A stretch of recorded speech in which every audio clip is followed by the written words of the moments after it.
Out of all questions I've asked since the beginning of the war 18 months ago, the biggest one and the most important one is, how have they done it? How has Russian propaganda been so effective in brainwashing the majority of Russian population? How the heck have they done it? You know, I've asked this question many times and people answered me.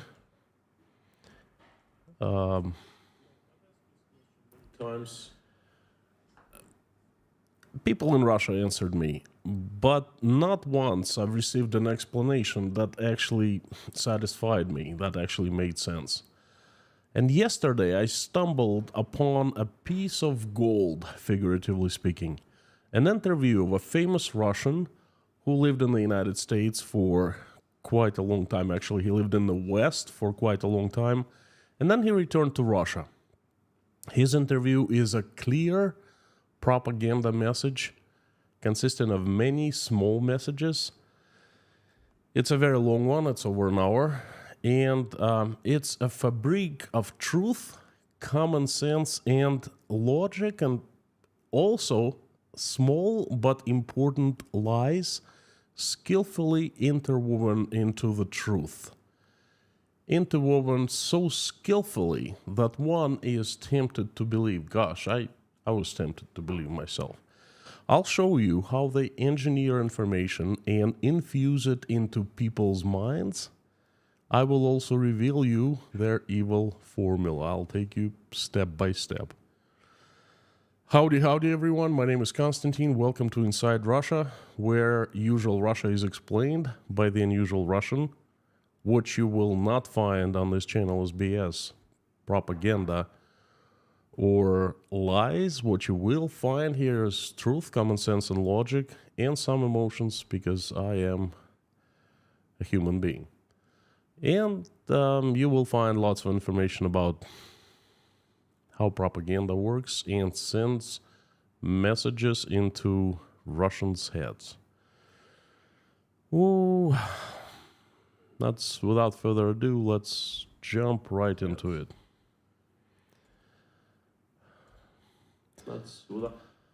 You know, first things first, I'll give you a big picture of how they work. There are a few things you need to know. Number one, Russian government controls 100% of Russian information space. Independent media have been closed down, moved out of Russia, forced to move out of Russia, and independent reporters who didn't want to collaborate have been imprisoned or also pushed out of Russia. Number two, Russian propaganda is controlled from two policy and decision-making centers. Number three, Russian propaganda isn't something big, amorphic, and general. It's very formalized, very organized, compact, super effective, and with certain people with names and faces behind it. And number four, there are algorithms, methods, and formulas that Russian propaganda is built upon. Now, this is how it works. Imagine a big transparent plastic ball. And there's a person sitting inside of that ball. And from all around the ball, there are pipes.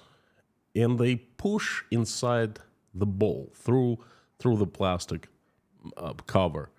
The pipes come in different color and material. Some are soft, some are hard, and some are made of iron. The pipes are filled with information. Information flows through them. Imagine the information is like water. It flows freely. Some pipes aren't hard enough to penetrate the plastic wall, and they just stick into the bowl, but you know, the information does not flow inside. It just disperses on the outside. And there's actually quite a few pipes like that. And some pipes do poke through, and information from them filling the inside of the bowl. And some information flows fast, some slow. There are bigger and smaller pipes. You consider that bowl as a human head. And plastic barriers is ability to think critically. Now, the government's goal number one is to completely control the pipes. Completely. That's the most important goal. And the goal number two is to control the information. But the pipes, control of the pipes, they're much more important. The information constantly changes, and it's fairly easy to change it, But the pipes stay permanent. It is a method of information delivery, and Russian government does not want, does not like, does not need, and hates competition. And the current situation in Russia today is that the pipes are completely controlled, and information that flows through those pipes is also controlled. There's a difference, though. The pipes are controlled heavily, and the information, then there are special agencies within the government that control, and there are special laws have been created. The watchdogs are KGB, police, state prosecutor's office.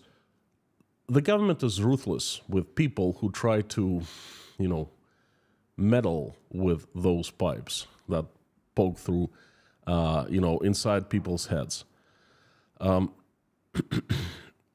The information, though, people who create the information on a daily basis, really, they are instructed what color and smell and the taste that information that they create should be.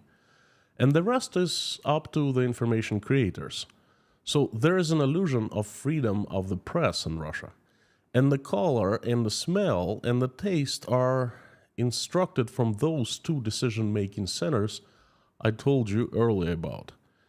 So simply the creators, collaborators, they're just given the narratives, There are myriads of those pipes in Russia that deliver information into people's heads.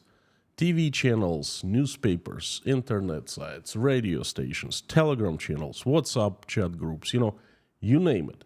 Internet, telephones, television, anything. Any path that delivers information into human brain is controlled in Russia. It's plain and simple. That's complete government control. And now let's talk of the information that flows in. Yesterday, I saw and heard an interview that really has opened my eyes. Things put onto their places, so to speak. The puzzle got assembled. And I'm going to talk more about that interview. I'm going to just give you the information. I'm going to give you the insight that I received. The interviewer is a Russian social media channel, a guy who's the host of the channel. He's pro-Russian, pro-war, pro-Putin. He's fairly big.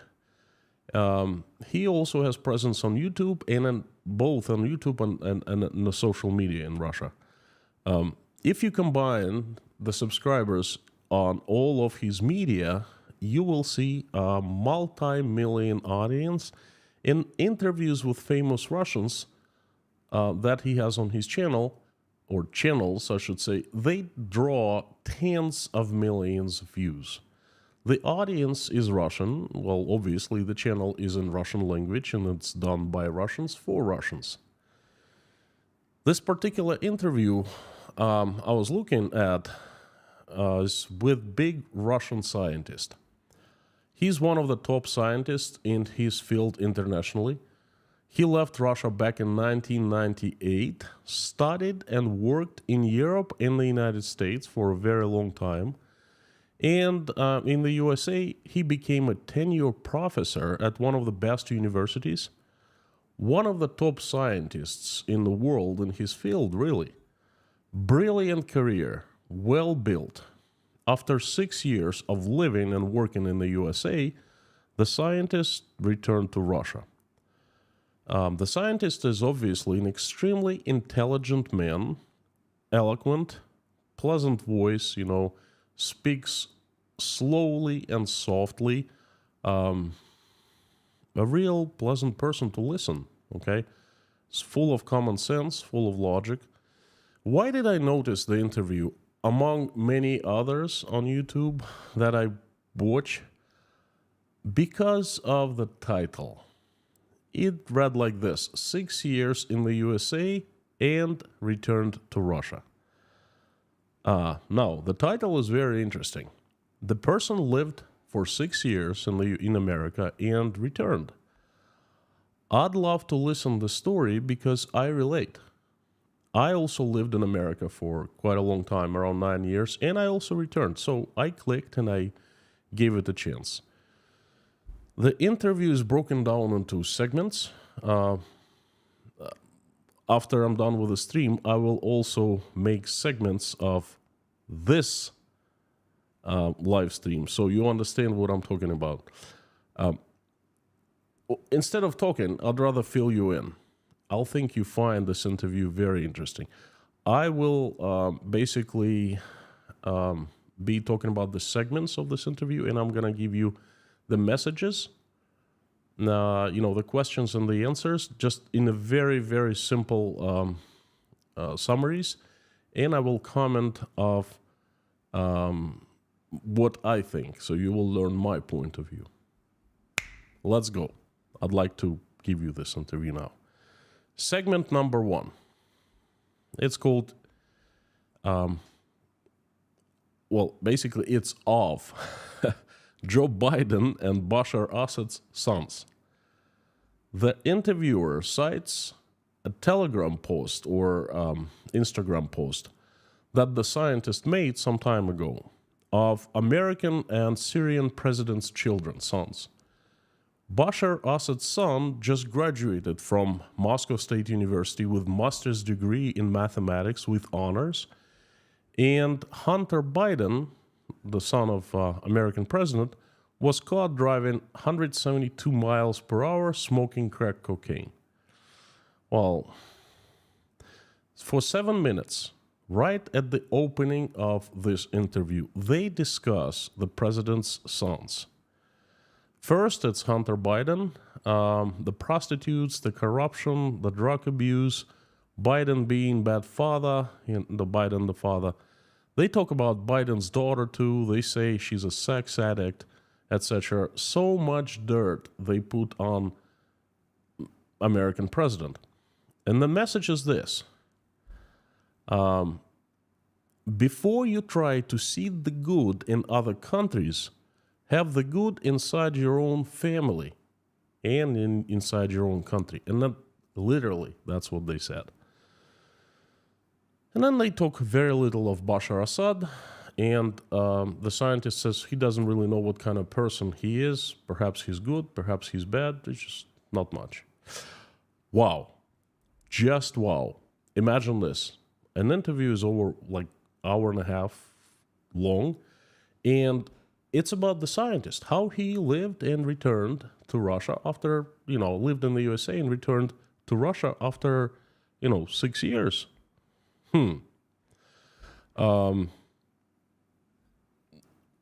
Very strange. I don't know much about Hunter Biden and his sins. I don't want to know anything about his dad, the American president. But let me tell you, I smell Russian propaganda narrative, Russian propaganda message a mile away. And this is it. This is right then. America needs to clean itself up before having to say something to the other countries, to the others. And that's the narrative. That's the message, okay? Don't you think that usually interviews start differently? They don't start out like that. If you talk about the speaker, if you invite the speaker, you introduce the speaker, or the speaker introduces himself, then you talk about the subject, living in America, why he left, etc. Right? Well, they might say, Konstantin, it's not really none of your business. It's not your interview, it's not your channel, and the interviewer has complete creative control, he can do whatever he wants to say, right? Well, this is the method used. I know I see it, to shock the viewers and turn them into the direction you want them to follow further into the interview, right at the very first minute. Condition them right away, so to speak, watching and listening, that you forget about the scientist, and right away it becomes about the America, and America is bad. And this is the message, okay? Now, they talk about that for 7 minutes, and then they turn to segment 2. What is freedom to you? The scientist explains his personal concept of freedom. Real freedom is priceless. It's very important, but it's inside you. It's inside each one of us. Freedom to act as you wish. Freedom to act as you decide. But none of us is real free. The scientist didn't see many people, real free people, just a couple in his life. So this is brilliant. This is absolutely brilliant. The message here is freedom exists, but it's inside us, not on the outside. And it's part of the perfect world, but the world is not perfect. And we aren't living in a perfect world, so none of us is really free. And it's okay. Don't worry, there's no freedom, okay? There are only certain degrees of freedom. And it only counts what's inside you. What's outside you, doesn't count. Again, this is brilliant. No free countries. The freedom is inside us. If we think that we will gain freedom if we go somewhere else, we leave Russia, say go to America, to Europe, we're wrong, because the freedom is inside us. We don't care what's outside. Segment number 3, on freedom in Russia. That's a good one. The scientist explains how in Russia so many people are free inside, and the society, read the Russian government, the society is pushing people, but it doesn't matter, because people are, who are free inside, they don't care what's outside of them. So in the previous segment, they spoke of personal freedom, what is freedom to the guy, and now he kind of projects it into the country. The message here is the government is not really important. Yeah, right. Russian government has done a tremendous job in stripping freedoms from Russian people. But listening to this guy, you're becoming calm. The guy makes sense. He's very smart, intelligent guy. He's a scientist, top scientist. And what he does, he turns your opinion, and he kind of like turns it at a different angle. It's up to you to be free no matter what government does. You still have a chance, no matter how bad it gets outside. But you can't be completely free because there's no real freedom. It's not a perfect world. It's just all shades of gray. It's brilliant, Segment number 4, on freedom in the USA. The scientist went to the USA not in search of freedom, but to build a career. Because he feels free inside, and he's free anywhere he goes to. It doesn't matter. Freedom is inside of him. I love this concept, by the way. He went to America to have a good career. Then he says that there's no real freedom in America. Well, and he gives examples. If, for example, a professor at American University openly supports the Republican Party, she's going to be rolled over and possibly fired, under tremendous pressure. So it's incredibly unfree in the United States. And then he gives 2 personal stories about his American colleagues, what happened in the past. And the stories paint not a pretty picture inside the USA, not a pretty free picture. And then they roll on to segment 5, on leaving Russia in 1998. The scientist tells how it was incredibly difficult to be a scientist in Russia in the 90s. He didn't like Russians back then. He considers, himself being a Russophobe back then, and he didn't like Russia or the Russians. So he headed west. He found people in the West were the same as in Russia. And you know what? That's actually a very logical story, and I relate very much. I like what he said.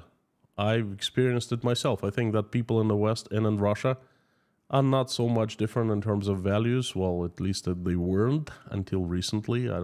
Can't say about now. Okay. Can't say. This segment is it's actually very nice. It's a good part of the interview, and no questions pop up in my head. I relate again because I also left just couple years prior to him, 1996, and I remember. And segment number 6 of necessity to be proud of the motherland. After a while, the scientists understood that Russians should be proud of their culture, must be proud of their culture, not in a bad way, not in Russia über alles way, but knowing that all cultures are good, but Russia is your home. And Russia has great cultural heritage. So you must love it because this is your home. You see, this is a very strong message that has been created by Russian propaganda. It has been pushed. It's being pushed.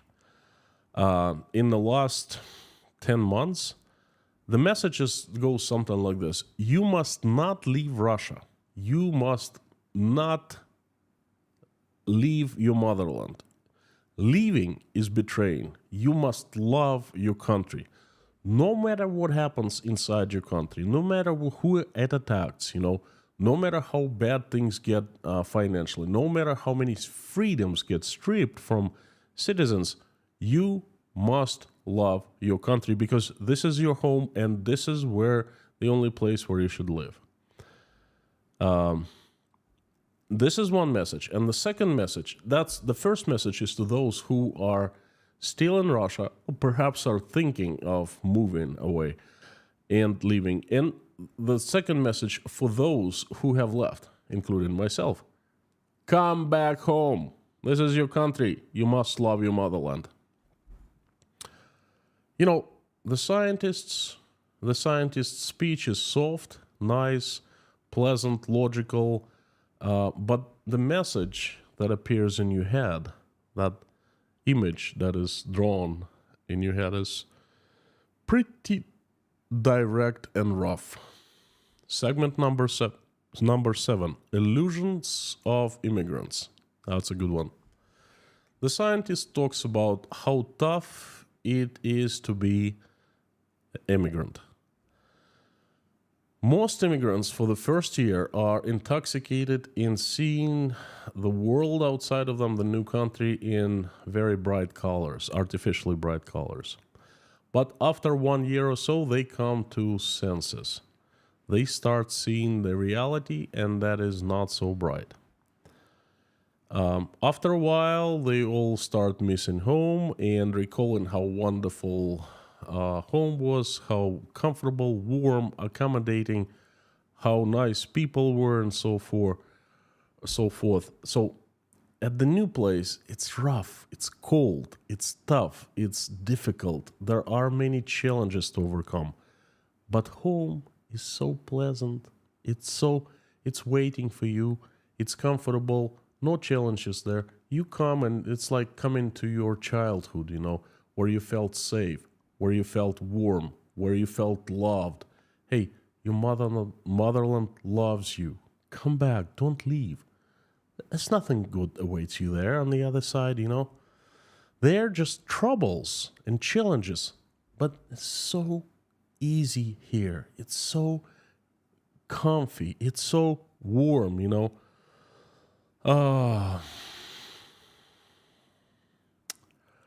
Well, folks, this is a very, very dangerous message. I smell bullcrap from 100 miles away. You know, they can tell me anything. They can tell me that, I don't know much. They can tell me that I don't, I'm ugly in my face. They don't like my face. They can tell me that I speak bad English and I make mistakes in Russian grammar, whatever. They shouldn't tell me about immigration. I lived away from Russia for 9 years in the USA, for about a year in Ukraine, for 2 years in Uzbekistan, and now I've been living here for almost a year. I know a thing or two about how it is to be an immigrant. What he's saying is either his very personal opinion, perhaps he's introverted, okay, or it's engineered. I would love to believe that it's the first, that he doesn't lie, he really thinks so, but it's just he has some circumstances, okay? He's a scientist, perhaps he's just a bookworm or something, I don't know. But what he says is very far from the reality. And the danger of this message is because I see the hidden message, but most Russians don't, because they have nothing to compare with. You know, they believe this guy. They believe that this is the real world of immigration. They believe that things are just as he says they are. And they're not. I lived through it. I know.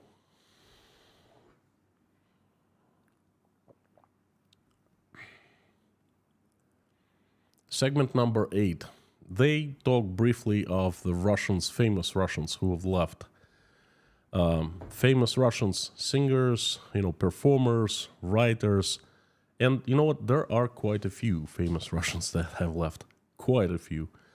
There are quite a few among 3+ million people who have left since the start of the war. And basically the scientist shares his opinion on this famous people that they're not gonna fit into the Western culture because they are products of the Russian culture. And they fit into the Russian culture. They fit, they sing and they write for Russian audience, for everyone who speaks Russian, everyone who was born and raised in the USSR. And once they get outside, well, they're nothing. No one would want to listen to them. No one would want to read them and things like that. And I think this is bullcrap.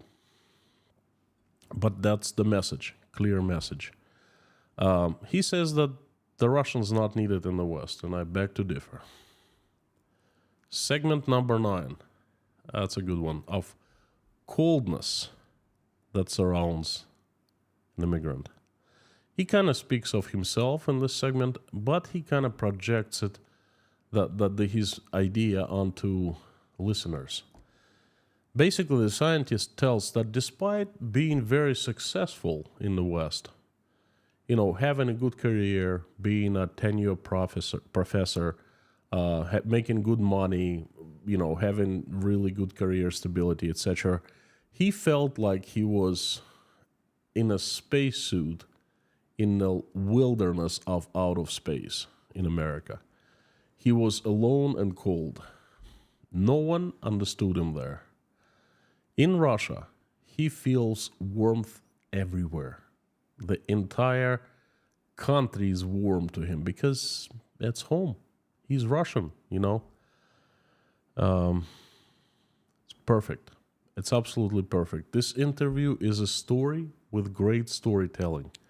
It leads you to different images popping up in your head.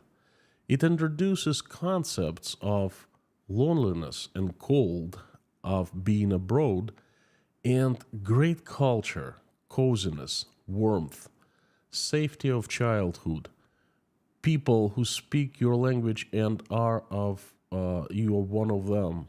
You are one of the culture. these images of home, Russia. No need to leave your home anywhere to feel good, because there you will not feel good. Here you will, okay? I think that many Russians start, questioning at this point. At this point, again, this is a very dangerous message. I know better because I have experience. But how many people out there in Russia, just like me, with experience of years and years living outside Russia? Not too many. In reality, your life is what you make of it. In Russia or outside Russia, on the moon, on Mars, no matter where. It's up to you. It's not up to your environment. America is not cold. It's warm. America is welcoming. It's actually much more welcoming than Russia. It's not empty. It's filled with many good people. And, if you don't find them there, most likely you will not find them in Russia. If you feel cold in America, most likely you will feel cold in Russia. It's not about the environment. It's about you. But when Russians, and there are millions and millions that watch this interview, when they start questioning, they're watching it, they start questioning, saying, look at this guy. He's smart. He's, successful there. And yet he left. He came back. He returned to Russia. Perhaps there's something in it, Segment number 10 of his career. The guy, the scientist, talks about his career first in the UK and then in the USA, how he became one of the world's most famous scientists in his field. And everything he says is true. True. Common sense, logic, very nice story, and it's something to admire because he's really a brilliant man. He's a brilliant scholar, brilliant scientist. He became a tenured professor at an early age. This guy is great as a scientist.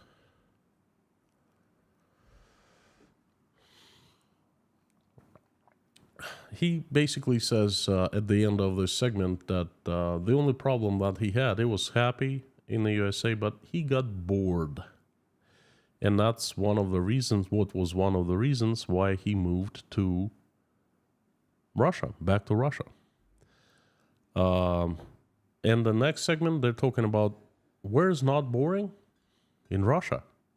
And then he talks very fondly and warmly of how he was returning to Russia, and then, he liked it very much. Every year he returned for a week or so, and then he liked it more and more, and all of a sudden he decided to return and not to leave it again. So, and the segment number 12 kind of like solidifies this concept.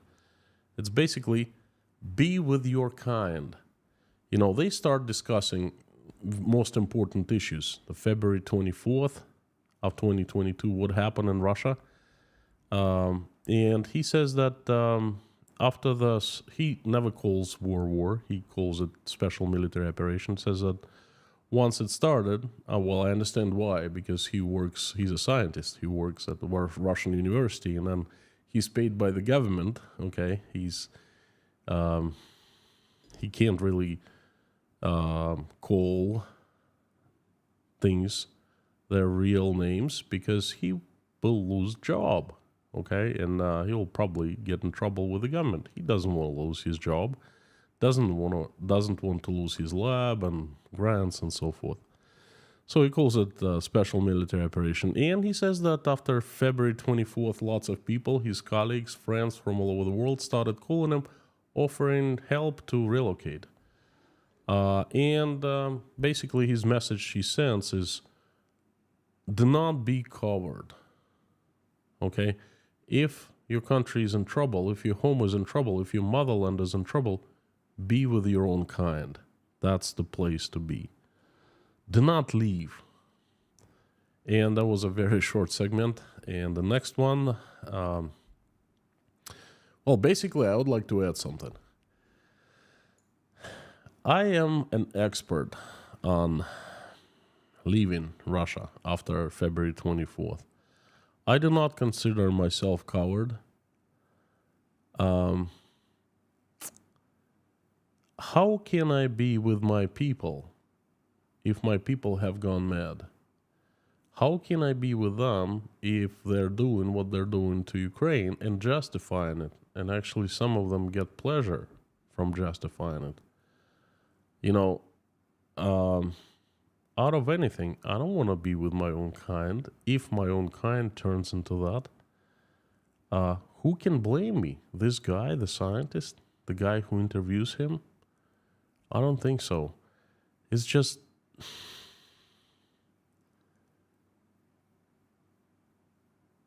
Be with your own kind. What kind of crap is that? Segment number 12. On leaving to Russia. Back to Russia. Leaving America back to Russia. And that basically in that segment, quite a lengthy one, he tells the story of his return. The message, hidden message here is, again, it's a very good message. He says openly that Americans are very good people, very warm, very kind, very, they like to get together, but not too often. Almost at all times, he felt like he was cold. There was cold around him. And then some Americans are warm, but they get close to him just a few times a year. That's it. For the rest of time, he felt cold. And this is how America works. Americans like to stay far away from each other. And it's good for them. There's nothing wrong with that. That's good for them. But it's not good for us, Russians. That's not a good place. That's not a comfortable place. Won't feel good about that. Don't even try. If you are in Russia, stay there. Because it's nice and warm. If you are somewhere away from Russia, come back. Because that's your home. That's your mother. You have to be with your own kind. This is where you grow up. Okay? Don't be a coward. Things like that. So this is the hidden message. There's truth here. He admits that Americans are great people. You don't see him lie here, okay? But his word of coldness, coldless, being cold, small details like that, that's what forms people's opinions. That's where the mind engineering is, okay? I don't know whether he does it intentionally or not, but he does it. Segment number 13 on the war. This is hugely important, and that really surprised and shocked me a little bit, I should say.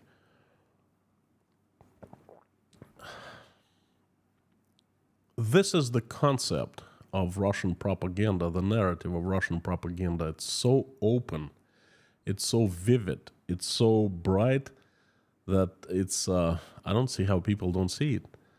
The scientist sees two wars.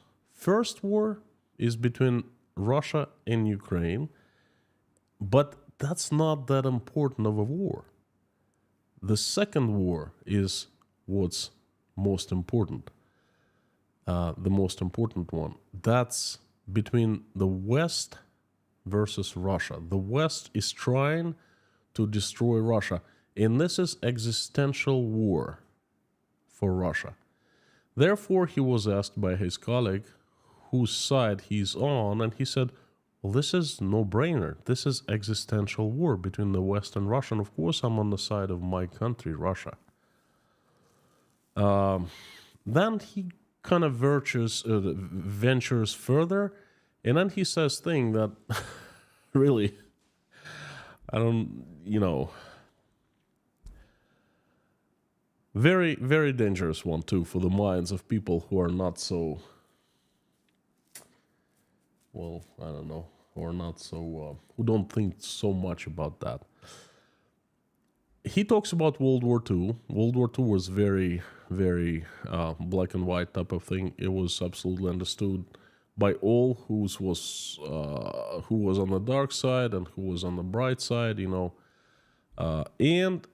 there's another war, smaller war, and he's not so sure what that war was about and who was right and who was wrong. And that war, of course, it happened right before World War II in Russia, Russian-Finnish War, the Winter War. He says, I don't know who's right or wrong, and I learned quite a bit about that war, and I know exactly who was right and who was wrong in that war. And I know exactly what Russia, the Soviet Union, did to Finland. And I know exactly what the result was. So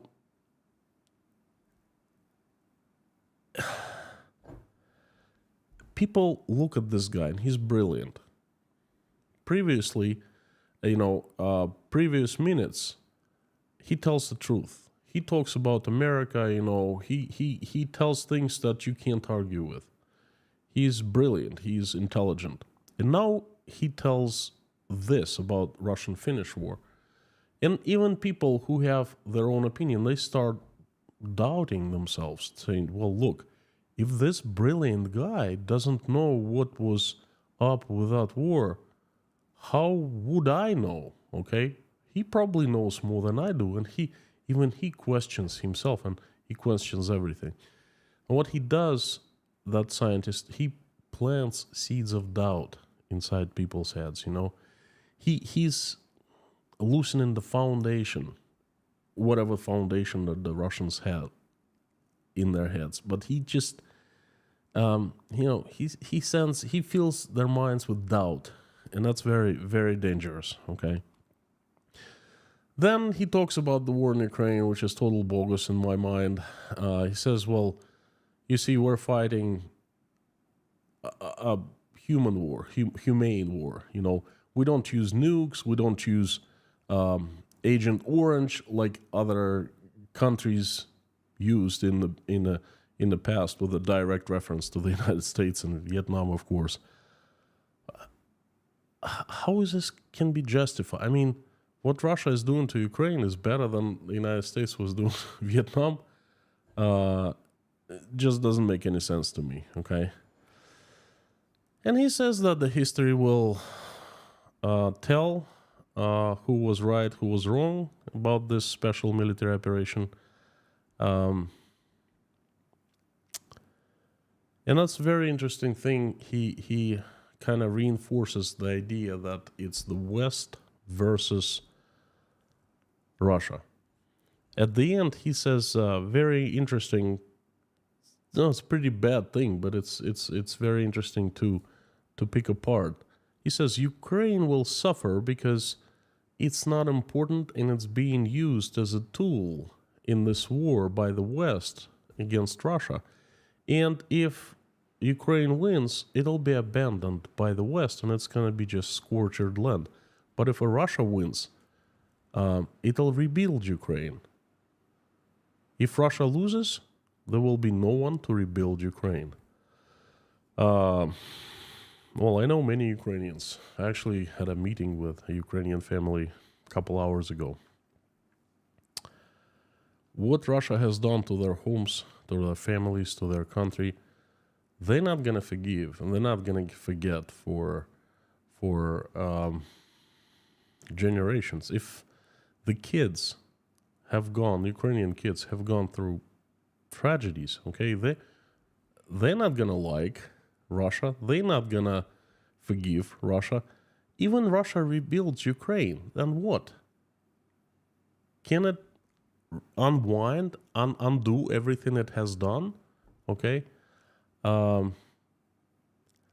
This guy just doesn't make any sense.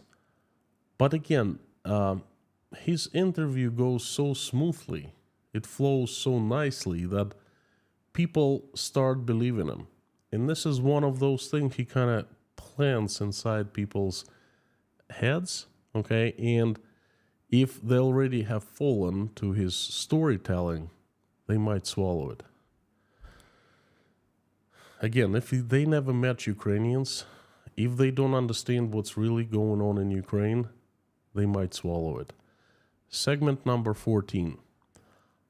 They both interviewer and the scientist, they speak on national idea of hate. The scientist has states that Ukraine's national idea has become to hate all Russian. You know, this is so wrong. Wrong. Again, I sincerely hope that he doesn't lie on purpose, but he just misunderstood the whole idea of Ukrainian Maidans, what happened in Ukraine and so forth. I know many Ukrainians. I spent 1 year in Ukraine. I went there not too long ago. The last time was, I think, 18 or 19, a few years ago. And not one single time I saw hate towards Russians or Russian. The last time I went to Kharkov, gosh, Kharkov, everyone was Russian speaking. We've discussed this before. I did not see any hate.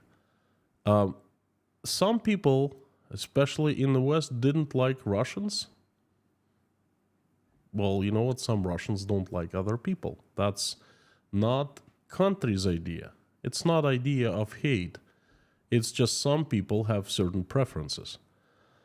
And lots of Russians, regular people, famous people who are interviewed, who are take part in different interviews and different TV programs and so forth, they project one message onto the entire society.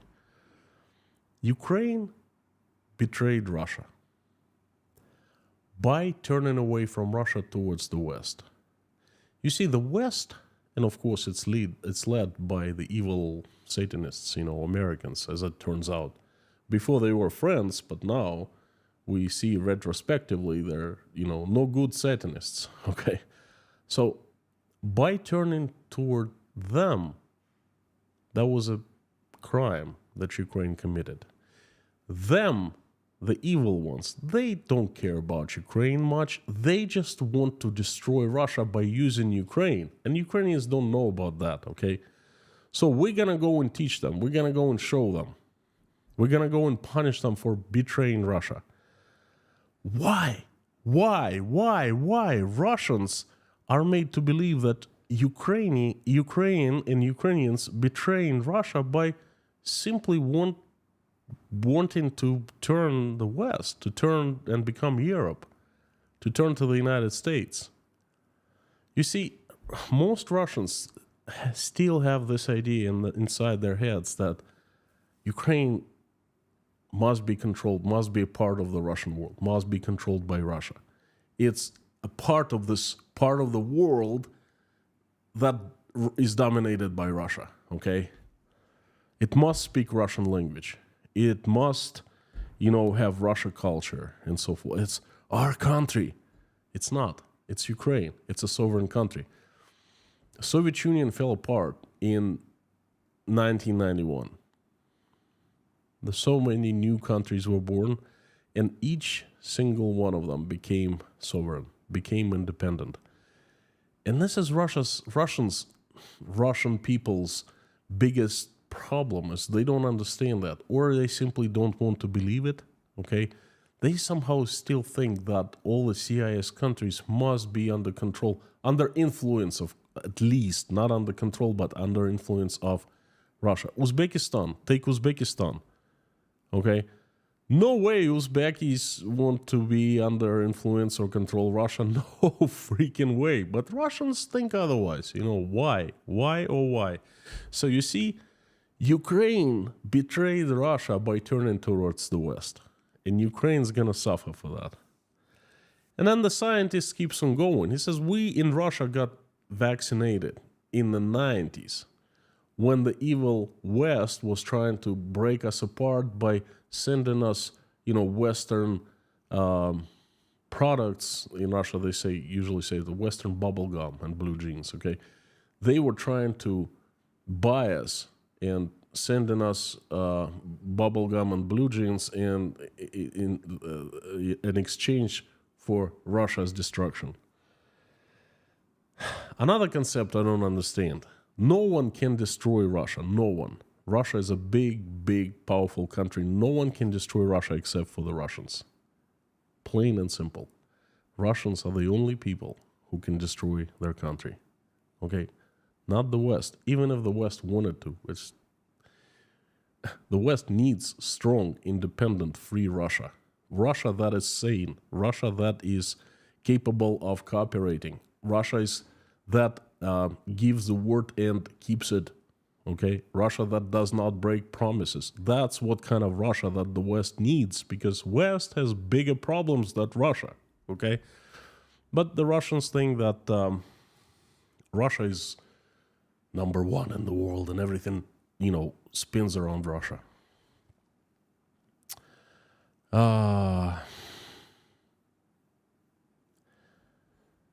Segment 15. The interview, this part of the interview is of scientific isolation. The guy, asked, how's Russian science right now? And he says, it's not bad at all. Much better than in the 90s. And it's actually, there's tons of good Russian young scientists. And it just needs financing, yes, but already has decent financing, but needs more. And the problem is that Russian scientific community is isolated due to the sanctions and things like that. Surprise, surprise. I wonder why. But it's not good for the ones who isolate, and it's even worse for them. For Russia, it's not so good, but it's much worse for the Americans, for the Europeans, because they're going to suffer without Russian scientists, because there's a free flow of information, and they're already suffering by being not free, because there's, Black Lives Matter pushing them or something like that, and he starts talking about that.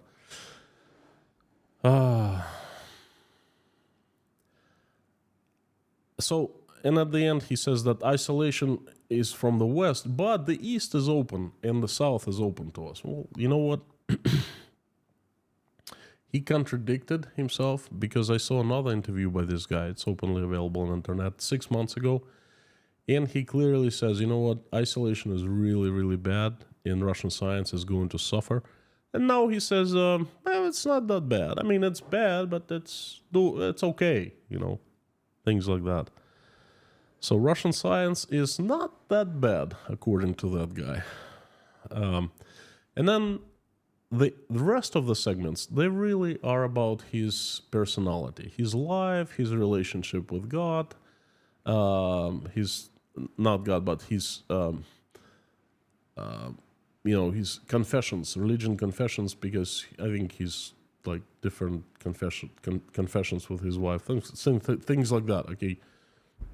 Usually they give it at the beginning of the interview, because that allows us to understand the person who is interviewed much better. But somehow, at the beginning, the scientist talks about American president's son, how corrupted he is, and of the messages that are pushed by Russian propaganda. Somehow, that's the beginning. And to me, the most interesting part is at the end. Now, I'm done with this interview. Did he say everything that he said on purpose? Knowingly? I don't know. I don't even want to suggest. I just hope that in his interview he was sincere. Okay? I let everyone decide for themselves, okay? But what I clearly saw, that this interview was engineered in a certain way, according to a certain formula. And I started watching other interviews, and surprise, surprise, they're engineered according to the same formula. Most definitely, that is propaganda. Most definitely. Perhaps the guy is a nice, naive person, and he didn't know where he was getting himself into. And he was just sincerely answering questions. Perhaps, I don't know. But the interviewer, he definitely knew what he was doing. And I don't think it was the interviewer. I think it was who's behind his channel, behind his media presence, so to speak.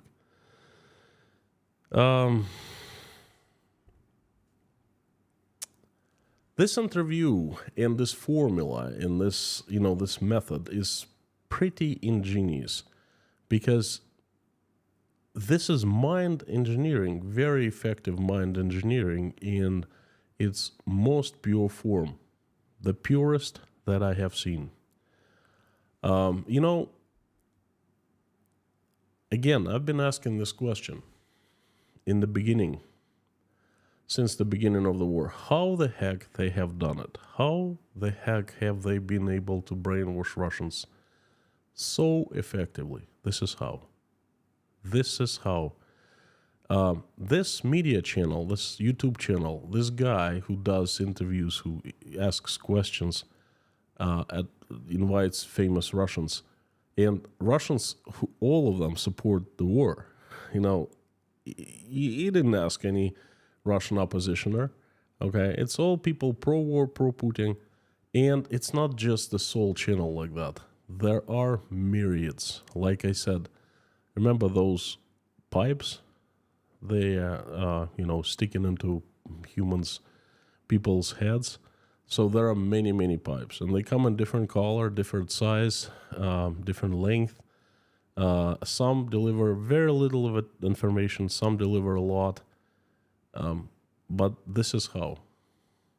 If a person watches the interview and even starts asking questions, okay, and doesn't believe something in this interview, and then he sees something, he hears something on the radio, then on TV, then on another YouTube channel, then perhaps in Telegram, and a person is bombarded every single day with similar information, similar messages. You see, the messages are the same, but the form is different.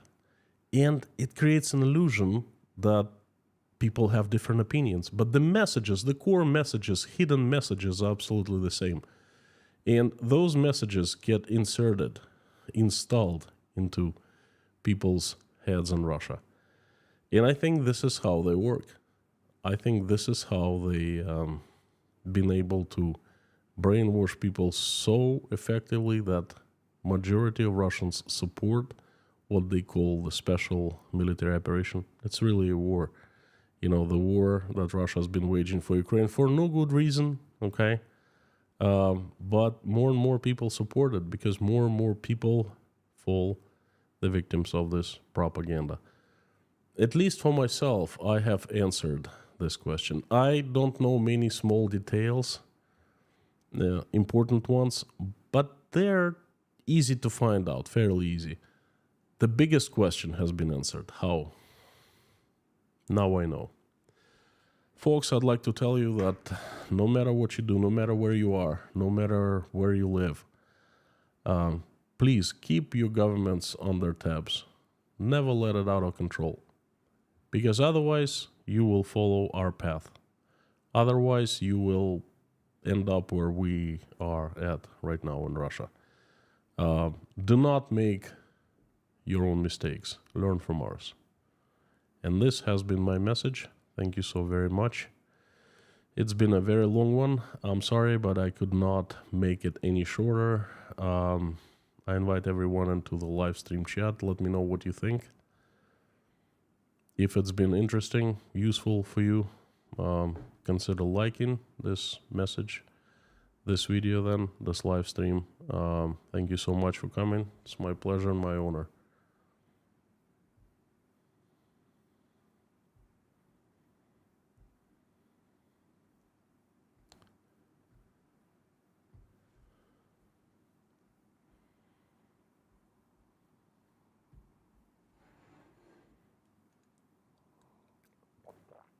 The live stream chat is on. Lorna, Mommy, Dirk. The usual suspects. It's fantastic to see you.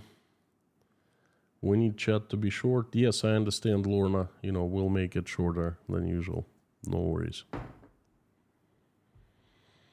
Kind of sad chat today because I understand that if I'm right, and I think I am, then Russians have less and less, fewer and fewer chances.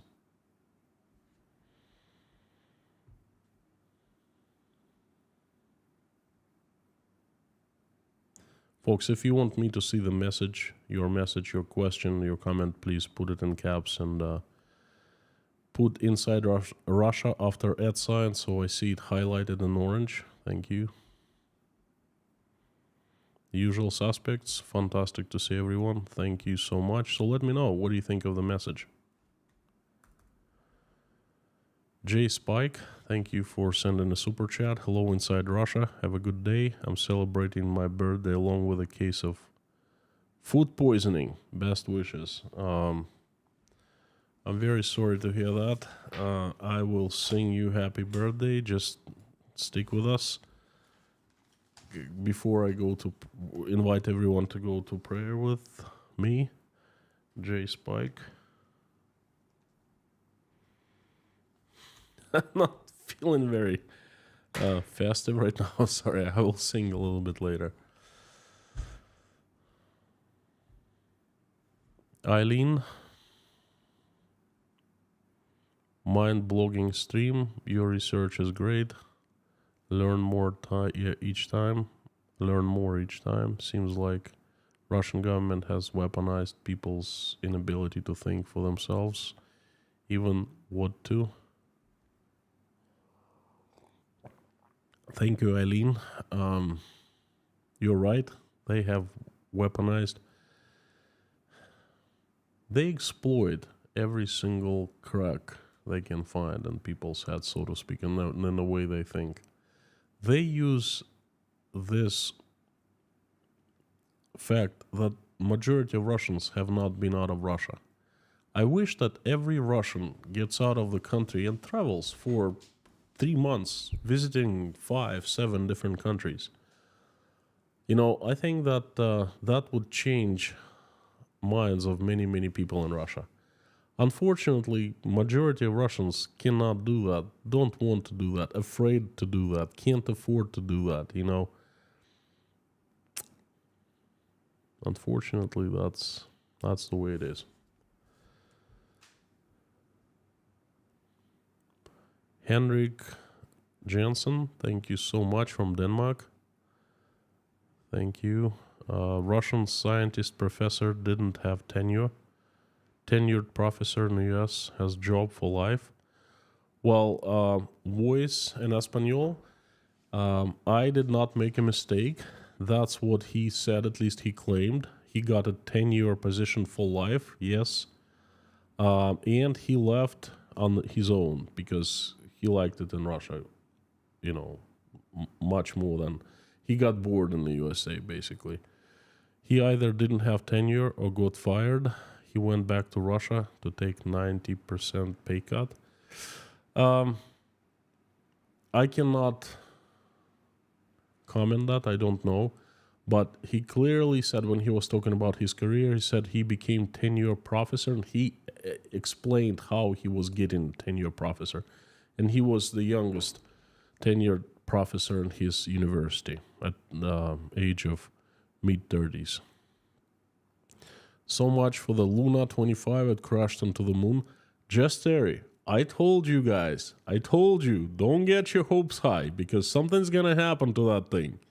And I'm gonna make a separate stream about Luna 25 project, and I have a pretty bad feeling. It was fake. And I'll explain you why I think so. Crusader Damien, the best questions on this channel come from you. Thank you. Does he also explain Russia shaking hands with Hitler and invading Poland together? No. He conveniently leaves that out. And how Russia begged the West for help and we obliged. he conveniently leaves that out. Russia uses everyone and has loyalty to no one but the elites. And you're absolutely right. So you have two questions. I answered them, and your questions are spot on. you know, easy to answer them. Paul O, thank you so much from Canada. Stay strong. Well, I'm trying to. Thank you, Paul. I'm trying to. Bob S, howdy.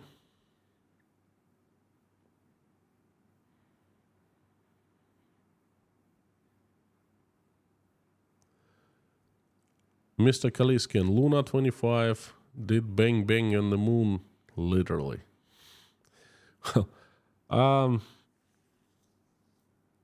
Actually, I wish that NASA, or any other space agency, Chinese, Japanese, could confirm that actually there was a lunar module that flew to the moon. Because somehow I have very, funny feeling that a lot of information that came was not so, true. Cookie Bombay, this isn't our first discussion about Russian propaganda. Last I remember was more historical lessons. This one continues with more recent times. This actually right now, it's happening right now. So the interview came very recently, okay? And I wanted to pick it apart to show you how it's engineered, made out of segments, okay? The segments, they have hidden messages. They're covered with truth. And you open the truth yourself to the truth, and then with the truth, those messages, small details, boom, they get right into your head.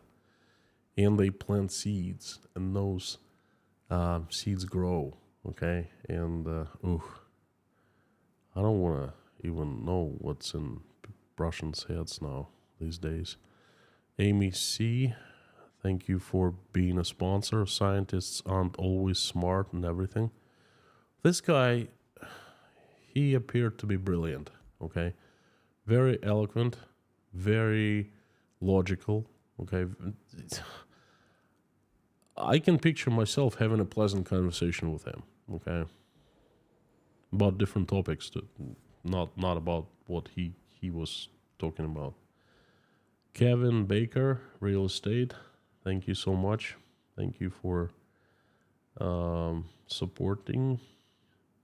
This is the first time you send a support, so I appreciate it. Thank you.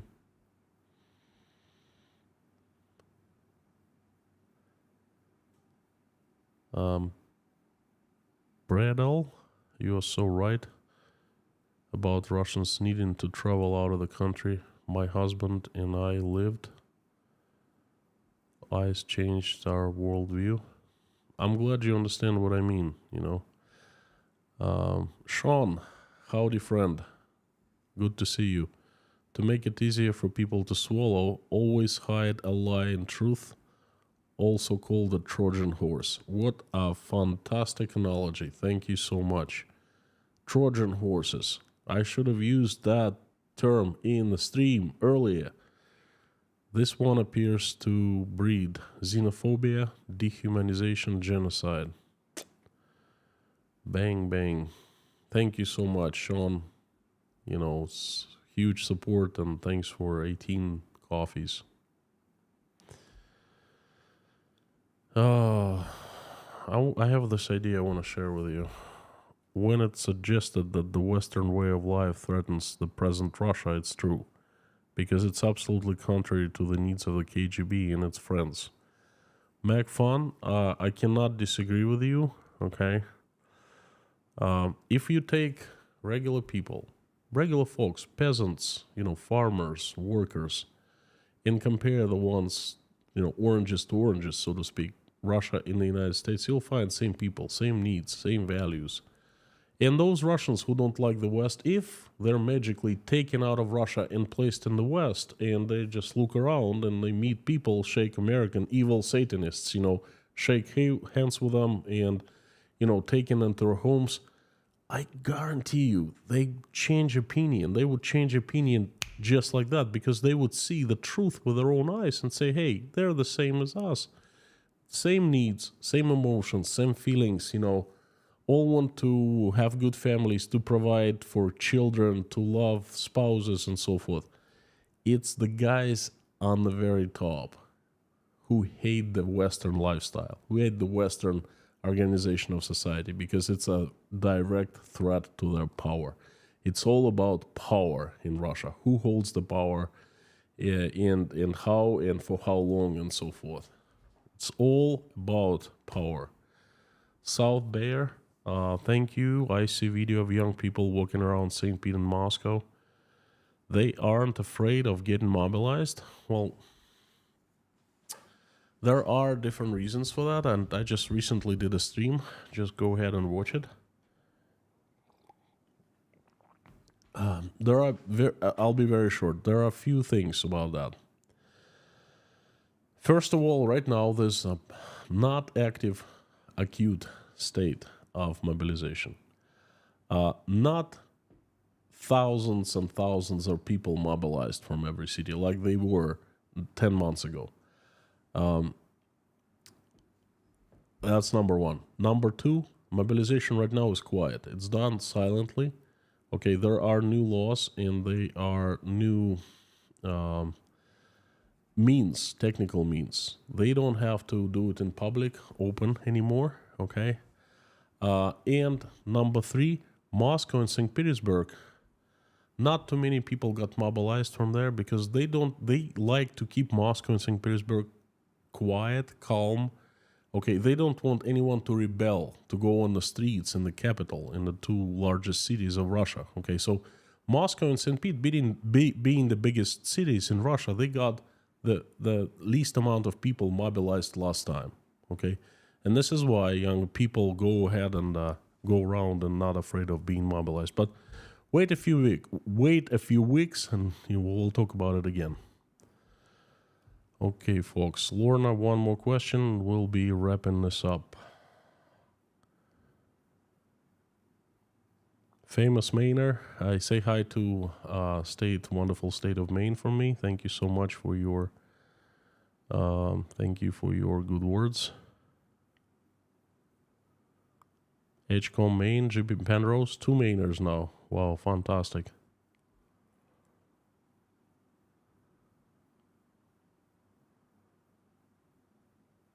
Tina S, thank you. John Abira, when did he leave America? Was it when he got deported? I don't know. He doesn't talk about that. He says it was his conscious decision, and he left around 2013, 2014, something like that. Okay, folks, it was a super long message. I apologize. The stream, I'm going to wrap it up. I hope you found it interesting. Thank you so much for coming. I'd like to invite everyone to join me to pray for all people of Ukraine and all good people in the world. So let's do that, please. If you're religious, let's do it. If you're not, you can call it different. Sending good vibes, good energy, good wishes to people, but just do it with us, please. Thank you. Before I do that, I'd like to sing happy birthday to Jay Spike. Like I promised. Are you listening to me? Please cover up your ears, folks, because I'm going to be doing a little bit of singing. Not that much, not to break your ears. Happy birthday to you. Happy birthday to you. Happy birthday, dear Jay Spike. Happy birthday to you. I'm wishing you many happy returns of the day. Have all the best. All the troubles that you're having, I wish they disappear, and you have fantastic rest of the day, rest of the week, and rest of the month. Have many happy returns of the day. Happy birthday. And now, let's pray.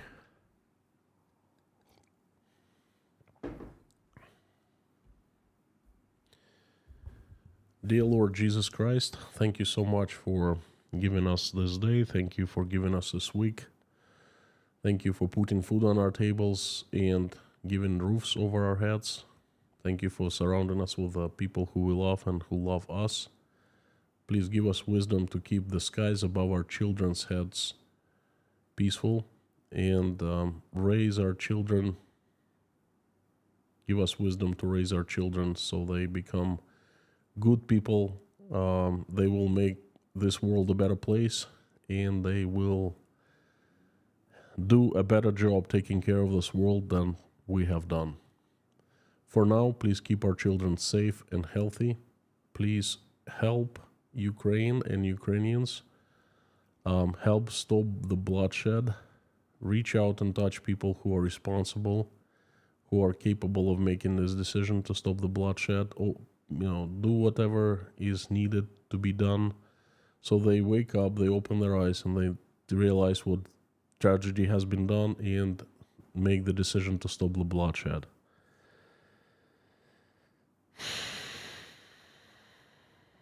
Please help every single Ukrainian who has been affected.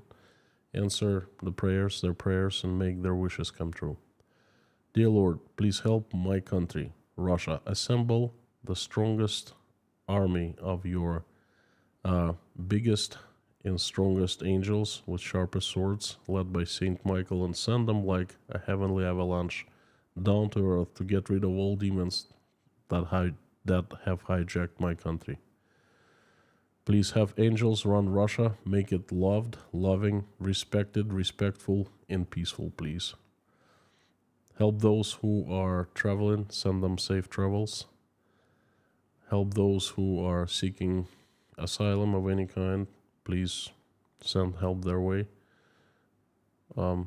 Please help people on the island of Maui who have been affected by the terrible disaster. Please help all the single mothers who are raising their children and struggling to make ends meet. Please help the addicted, the homeless, the jobless, the hungry, the sick, the depressed, the ones with a low self-esteem, the ones who are struggling with their faith. Please shine your heavenly light upon those people and touch them in a way they need to be touched, all in a different way, so they feel your warmth, they feel your love, and they will have the troubles helped with, and they will feel better about their lives, and they will get up from their knees, and they will have a shot at the rest of their lives that will be happy. Dear Lord, thank you so much for bringing us together into this online community. Thank you for allowing us to pray, and please help everyone who is praying along with me right now or simply watching us pray. Answer their prayers and make their wishes come true, please. I would like to ask for some people who need your help. They are Jason Connor, nearing his surgery. Please help him. Send your angels to watch out over him and the doctors who will be performing surgery.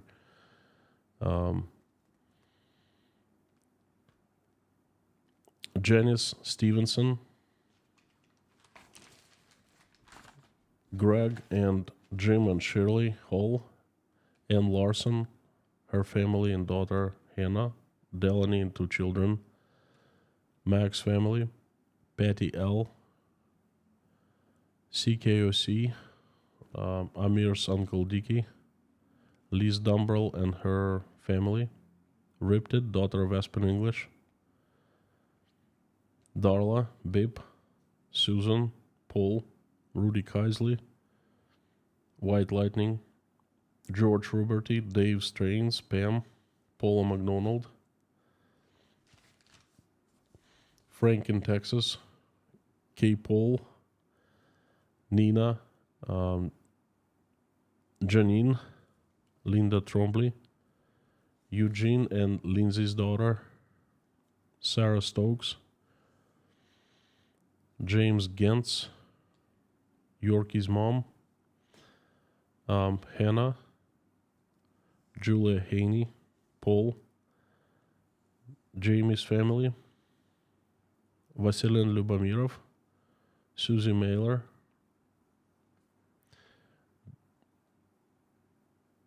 Tired Needs Sleep, Gloria Roberts and her brother, Heather,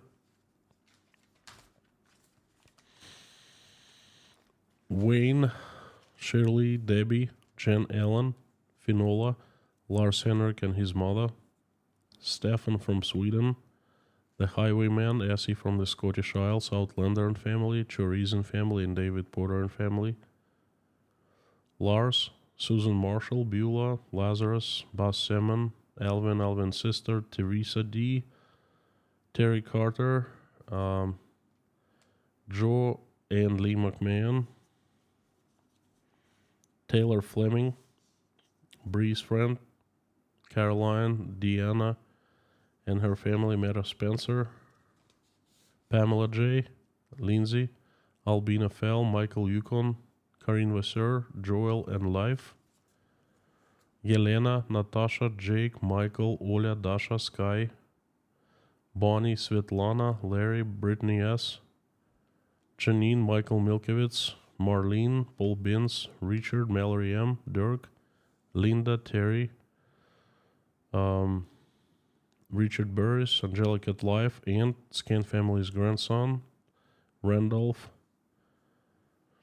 Harry's family, Verlinda's niece, Michelin, King Nero, Gaby Hyman, Donald, Jade, Kaltenberg, Lisa's son, Allison Dave Moyers, Maureen M, Mr. Hanson, Bob, Matt, Ashley and family, Sam K, Mr. Dean Spooner and his church called Our Savior Lutheran Church, Lisa Kumrian, Jacob, Adam Oliver, Grace Philosophy,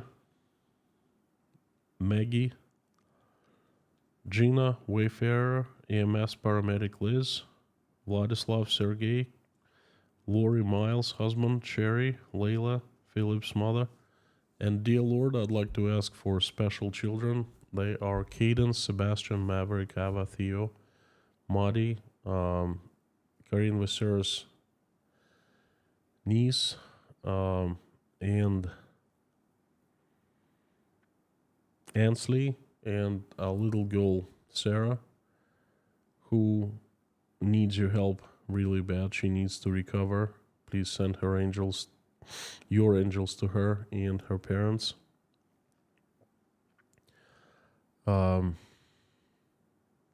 They all need help. They all need strength, and they all need, the parents need to get strength from you to get through this hard event in their lives, and they need their wishes to be answered by you. Please do that. Send angels to help everyone in that family. Please help all the children of Ukraine who have been affected, and all children who are not feeling well, sick. Please send them recovery. Thank you so much, dear Lord Jesus Christ. Amen. Friends, thank you so much for coming. Long message. I hope you found it useful. Thank you very much for your support, for fantastic questions, for prayers. Thank you, thank you, thank you. I would like to invite you for another message tomorrow. There will be, as usual, a message at the usual time. And the message is going to be about the narrative that the Russian government is trying to send all over the world right now. It desperately needs to stop the war, and it begs everyone to stop the war, but there's a catch. They want to do it on their own terms. How do I know? I will tell you in tomorrow's stream. And I will give you the facts. I will give you my opinion, of course, my opinion's plenty. and I will give you the live stream. So please come back tomorrow. Thank you. You're awesome. You rock. And before I leave and sign off, I would like, as usual, everyone to say along with me the usual. Carthago delenda est.